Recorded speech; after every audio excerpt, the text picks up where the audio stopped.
I'm Cass Kim.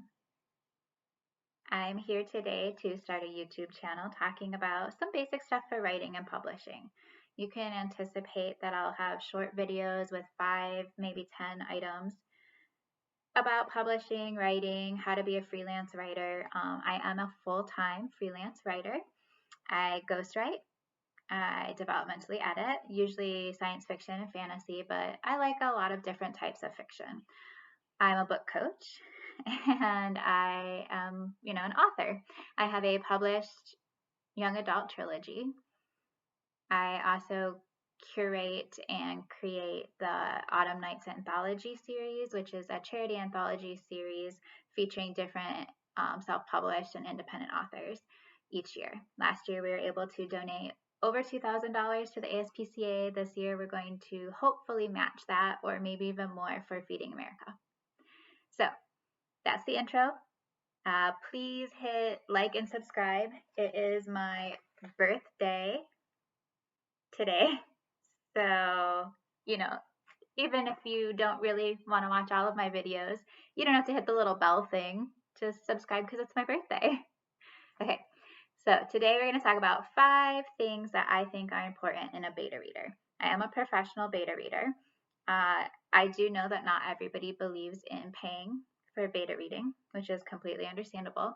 But no matter what you're doing, if you're paying for it, if you're trading for a fair trade, which is what I personally do, you're going to want somebody who has some of these skills. The first one, timeliness.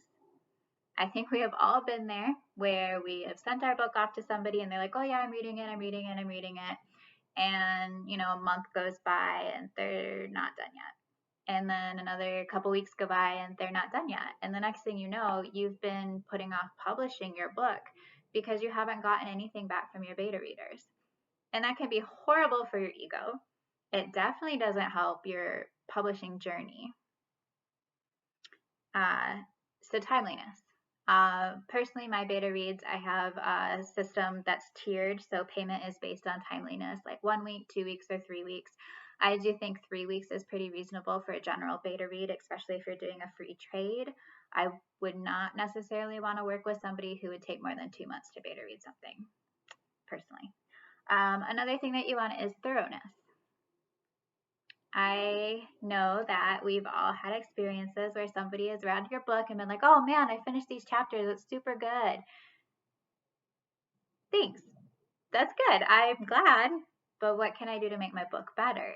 That's what you're asking your beta reader to tell you. Yes, you want them to tell you what you're doing well, but you also really want them to tell you what you can do better. That being said, you want them to give you line-by-line edits within the text where maybe a sentence structure can be changed, where they can pick up some minor typos, maybe some simple grammar stuff. You also want them to give you piece by piece reactions. So I love to tell people like, oh, this makes perfect sense for the character. I'm really into it. Or, this doesn't really fit right for this character's dialogue. Or maybe like these 2 dialogues sound very similar, but they're different characters. So what can we do to differentiate them? I also think that you want a kind of an overall thing at the end where they can either answer questions that you give them, like what do you think for a title, or did this part not work? What do you think I need to work on more? Or where they can just say to you, like, this part was really excellent. I think this part could use some rewrites. You want somebody who's going to give you real feedback that you can do something with. Honesty is really important as well. Again, you don't want your mom or your grandma to read it and be like, oh, great job, sweetie, you're a great writer. Because you probably are a pretty good writer. But none of us is a perfect writer. That's why beta readers exist. That's why editors exist. So don't get somebody who's just going to tell you the things you want to hear. When I do the Autumn Nights anthologies, I actually use a blind beta reading. Specifically so that you're not worrying about hurting a friend's feelings, or maybe you're not intimidated to give advice to another writer that you think is more talented than you for whatever reason. And that way it can keep things really honest. Kindness, I think, is also important. So yeah, we do want to know what we're doing well in our books. Of course we do. Well, that's why we write books, is so we can get those like emotional reactions from people. So you want to have that good balance between honesty and kindness. And I think that it's really important to do kind of the compliment sandwich as much as possible when beta reading. Sometimes, depending on the book, it might lean more towards like, oh, this was really good, this was really good, this was really good. Oh, here's something to fix. Other times it might be like, oh, here's something to fix, here's something to fix, here's something to fix, but hey, this was really good. But there's always something to love about a story, and there's always something to fix about a story, and a good beta reader does both. Or at least they tell you both. They don't do it for you.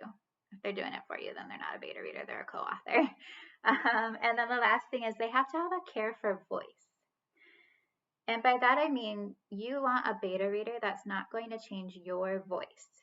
You want somebody who's going to look at the story as an overall story and give you feedback on how to make the story better, but not necessarily in a way that's going to change your voice. Voice is really unique. I think it's what makes people follow different authors. And if you're editing out your own voice, then your story is going to be lackluster. And that's not what you want. Nobody wants that lackluster story that's, technically perfect, but it doesn't sing to anybody's heart.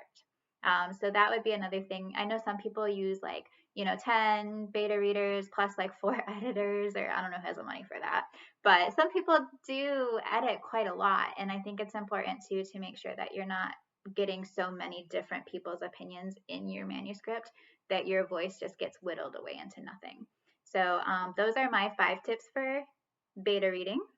So you want someone who's going to be timely, someone who's going to be thorough, someone who's going to be honest, someone who's going to be kind and balance that kindness with their honesty, and then someone who's going to have a care for your voice. And yes, I did have trouble touching my own finger. Okay, thanks for watching. Please hit subscribe. This is just a quick video, my first time making one. They'll get better as I go.